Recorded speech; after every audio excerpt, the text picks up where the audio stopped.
Hello everyone, welcome back to another Adobe Photoshop tutorial. This one, I'm going to show you how to work with shadows, and not only that, I'm going to show you how to get your shadows to be exactly the way you want them, right down to the finest pixel here.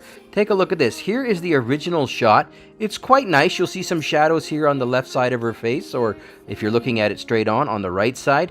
But look at this. By just adding in some gradients, I've gone ahead and you'll see some little bit of a highlight here on her left side, and we've got the shadows perfect on her right side.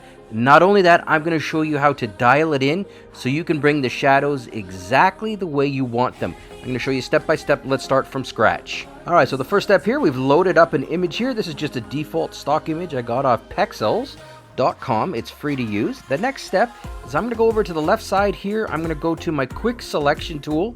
Then I'm going to go to the top and you'll see select subject.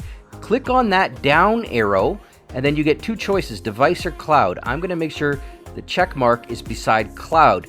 Now I'm going to click on select subject. When I do that, you'll see here in a second that we'll get those marching ants going right around our selection. It takes a few seconds sometimes because this uses the Adobe Cloud servers to do this. And if we zoom in, it's done a pretty good job. It doesn't have all of the hair, but it's got most of it. And for this demonstration, this should do just fine. The next step, and this is a crucial one, you want to hold down the Command key on a Mac or the Control key on a PC and then press the letter J. When you do that, you create something via a layer copy. So we created a new layer via layer copy, and you'll see it over here. So if I turn it off, nothing's happened.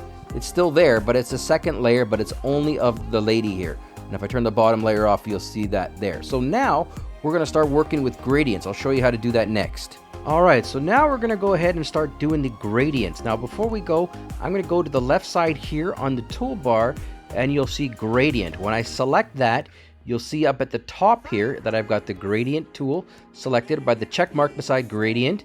And this is very important. I'm going to click on this down arrow and you get a few different color type gradients. Now, if you're looking for colored shadows, you can go ahead and change the colors. But for this one, I'm going to go from black to transparent. So when I hover over it, you'll see here it says black to transparent, where this one will say foreground to background. This one is black to transparent.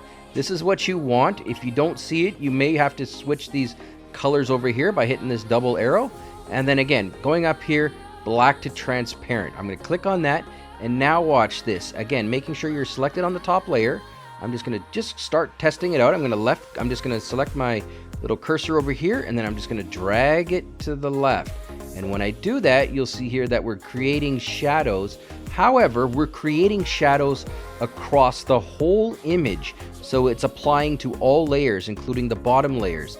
If I right click on this and I go create clipping mask, you'll now see that this shadow is only applied to the top copy, which is a copy of the lady that we created earlier. Now, this looks pretty good, but we can do a little bit better. All right, here we go. So we've gone ahead and we've clipped it to the bottom layer. Now look at this. It's right now, you'll see here, it's got the blending mode of normal selected. Watch this. What happens if we switch that down to something like overlay? Now look at it. Here we go. This is before, and this is after. We've added in some great shadows, and we can actually go a little further. So if we want to bring the shadows maybe a little more to the right or to the left, we can just pull on this white here, and you'll see here that we're dialing in the exact amount of shadows and in the exact places that we want. Now I'm going to leave it right about here because I think that looks quite good, but I want to go a little further and show you another technique. Watch this. What we're going to do now is we're going to click out. I'm just going to go ahead and grab my move tool, click out. I'm going to create another gradient layer. This one, I'll grab the gradient tool again. It's going to be black to transparent, and I'm going to drag out and do it again. And I'm going to pull it over this way, maybe down a little bit from the top right to the top left. Just get a little bit like the sun is up here, or the light source is up at the top rightish. Maybe I might even pull it up a bit more. Something like that. Again, you guys can see here, I can just sort of move the gradient as I see fit, as well as move how much concentration I want from the dark to the white. For example, if I want more white or if I want more dark. But let's just go ahead with something like that. But watch this. Now I'm going to go ahead, I'm going to right click on that layer. I'm going to create a clipping mask. So basically we're clipping to the same layer, but we've got two clipping masks stacked on top of each other.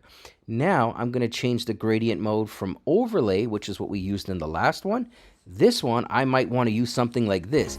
My favorite is color dodge because this adds some highlights to the side of the face and it adds some nice dark shadows to the other side. So let's take a look at what we got.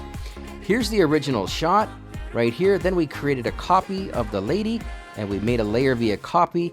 We added in a gradient overlay with the overlay blending mode, and then we added in a second gradient, this one here, using color dodge, and we've got a fantastic set of shadows and a nice highlight on the left side. And if you want it to be a little bit less shadowed, for example, you can pull it over here. If you want it to be a little more, you can pull it to the left. Again, you can dial this in, and this is the technique I find that creates the best shadows and highlights in Photoshop. Thanks for watching.